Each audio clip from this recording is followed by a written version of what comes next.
Hi, it's Steve. Today we'd like to show you how to change the idler tension spring on your dryer. It's a really easy repair. Let me show you how we do it. Now, to do this repair, we will need to pull the dryer far enough forward that we can access the back. You may possibly need to remove the vent from the back of the dryer to do so. As well, we'll need to make sure that we disconnect the power. So either unplug the dryer, or locate your electrical panel and turn off the appropriate breaker, or remove the appropriate fuses. Once we've done that, we can start the repair. Now, once we've disconnected the power, our next step will be to remove the main top to give us access to these components. To do so, you'll need to remove 2 screws located on the back edge of that top panel, and we'll get that out of the way. Now, these are typically Phillips head screw. Just remove both of them and then pull straight back on that top about an inch. And that will release the tabs that are on the bottom edge of that panel, and they fit under 2 little shoulder bolts on the top of the cabinet. Once we remove the top, we'll set it aside. Now, our next step is to remove the control panel. To do so, we need to take 4 screws out that secure that to this support piece. Again, they're number 2 Phillips screws. Now, with the screws removed, we're next going to lift up on the back edge of that control panel and just tilt it forward. There are some plastic tabs across the bottom that we need to gently pull out of some openings. And once we've tilted that far enough forward, you can slide that out. And you'll see the tabs across the bottom. Now, next, we'll need to disconnect the wire harnesses. So simply depress the locking tabs and separate the 2 halves of the connector, pull them apart, and then we're going to set that control panel aside. Now, our next step will be to remove the front panel from the dryer. There are some screws across the top of the front panel that will need to come out, as well as 2 screws located down near the lint filter on the front. Now, it's better to take these 2 screws out first. Again, number 2 Phillips head screws. And these screws have a protective washer installed on them so that they don't damage the finish. Now, next, we'll remove the screws across the top.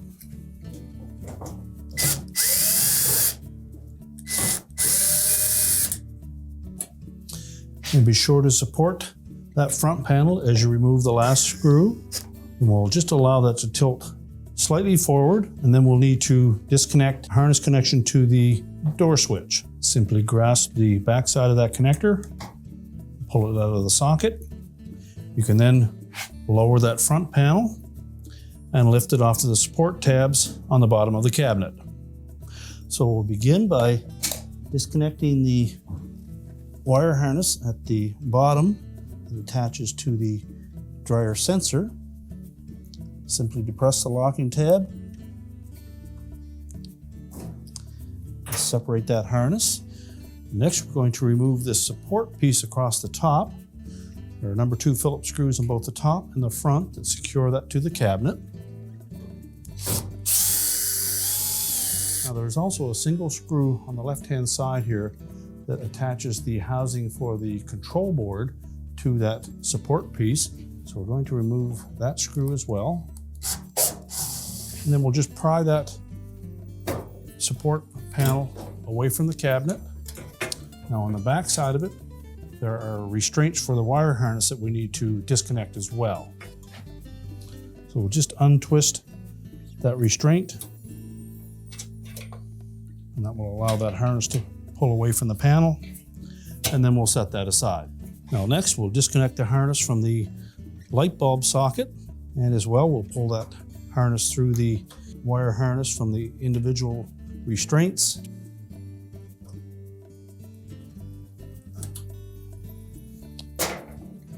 And then just tuck that out of the way. Now we're ready to remove the front bulkhead.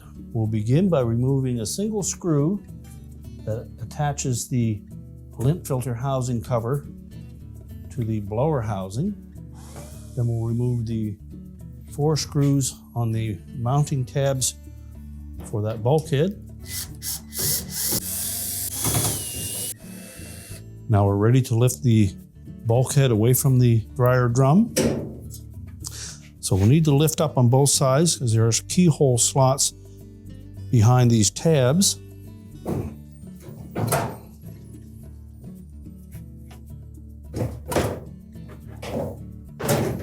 You can see the keyhole slots and the actual tabs or hooks on the end of these side tabs that fit into those.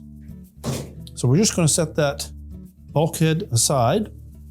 Now our next step will be to remove the drum from the dryer, and to do so we first of all need to release the tension of the belt from both the motor pulley and the idler pulleys.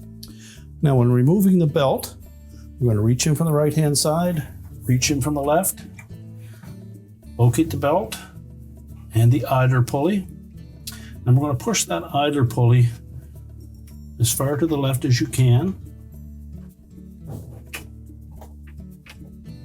Roll the belt off of the idler pulley and the motor pulley, and carefully lower that idler pulley to the base of the dryer. And then we can lift the drum out. You should have at least this much slack in that belt. Then we'll use that to lift the drum away from the rear drum rollers.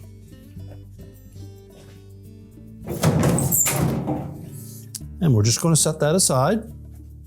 Now with the drum out of the way, we now have access to that idler spring. If the old one is still intact, we'll need to remove it first. So using a flat blade screwdriver, we'll disconnect it from the idler arm end first. Simply support that and just stretch that spring enough to pop it out of the hole on the idler arm. Then you can slide it away from the hole in the motor bracket.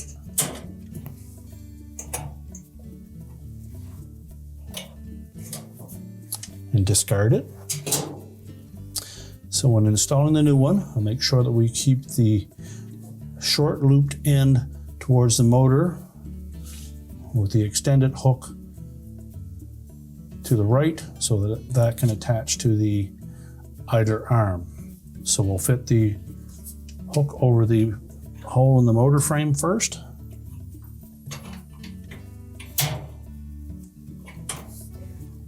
And then using either a pair of needle nose pliers or a flat blade screwdriver, we'll stretch that spring just enough to line it up with the hole on the idler arm. Verify that it stays in position. And now we're ready to reinstall the drum and the belt. Now when reinstalling the drum, we're going to use the belt as a support. We'll fit the drum through the opening in the front of the cabinet, slide it all the way to the rear, and then we need to make sure that we sit the drum on top of those rear drum rollers and that the felt fits flush up against that rear bulkhead.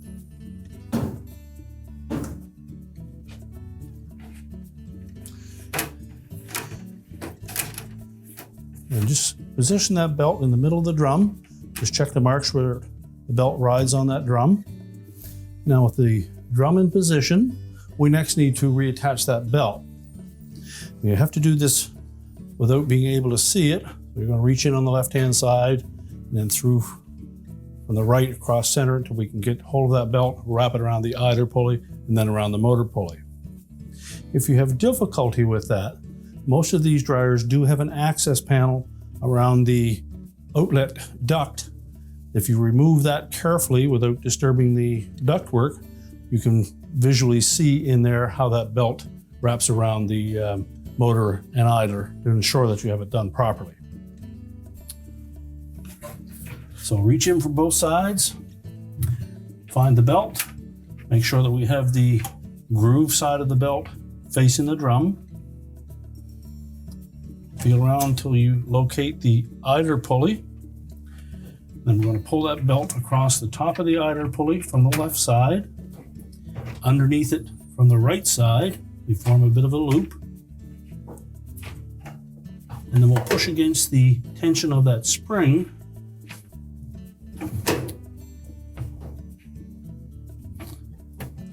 Until we can wrap that belt around the motor pulley. That will fit the groove side of the belt into the motor pulley. Make sure it's still wrapped around the idler. And then we'll just rotate that drum and we should see the lower fan turning. Just give it a couple turns. Make sure the belt centers itself on the drum. So next we'll reinstall that bulkhead.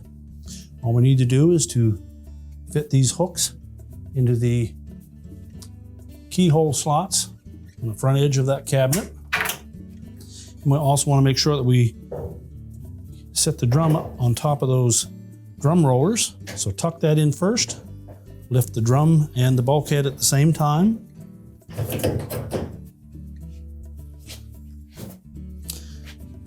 And all the 4 screw holes should line up. We'll install those next.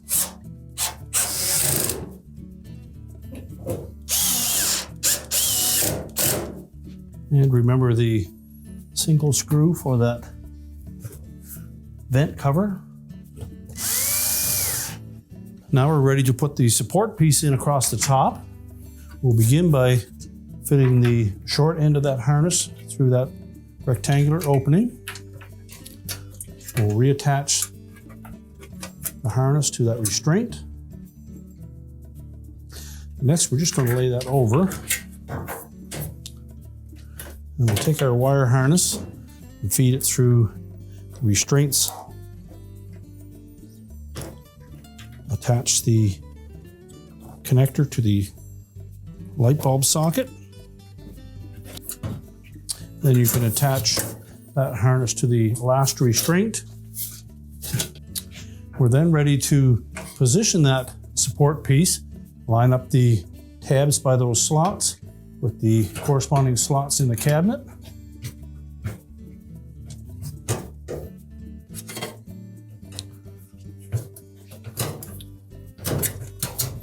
And keep in mind, we want to keep that tab for the heater housing on top. And then we'll secure that support bracket.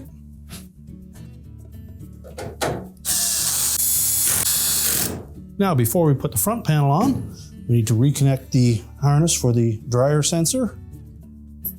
Make sure the locking tab engages. And now we're ready for the front panel. Now, when installing that front panel, we want to make sure that the 3 slotted openings in the bottom of that panel fit over top of the corresponding hooks on the base of the dryer. Make sure they sit flush. We'll tilt the panel up far enough that we can reconnect the harness to the door switch. Make sure it's firmly pressed into that socket. Then we'll push the panel up against the support bracket and secure it with at least 1 screw.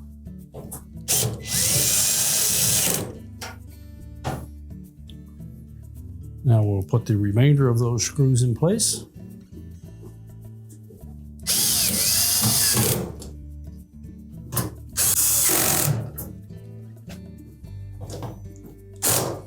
Tighten those securely. Remember to put the 2 screws through into that bulkhead. These are the screws with the built-in washer.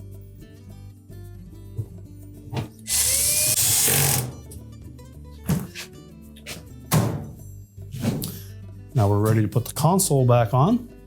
Now when we reinstall that console, we want to make sure that these tabs across the bottom, some models will have 4, others will have 6 tabs, but we need to line those up with the corresponding openings in that front panel.